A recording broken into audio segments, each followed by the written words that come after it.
सच आखा मेरी तां औकात नहीं कि जिन्ना कीता देवां तैनू मोड़ के।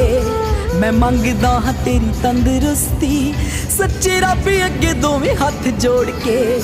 मैं मंगदा हाँ तेरी तंदरुस्ती सच्चे रब अगे दोवें हाथ जोड़ के। मेरे हिस्से दे भी दुख सिरा नाल सैंदा अपने जो दिला च लको गया।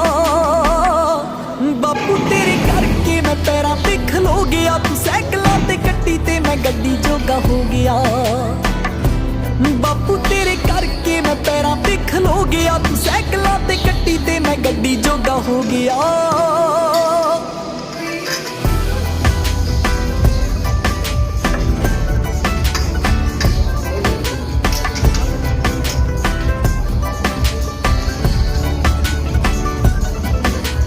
चंदरे गरीबियां दे दिन सी बल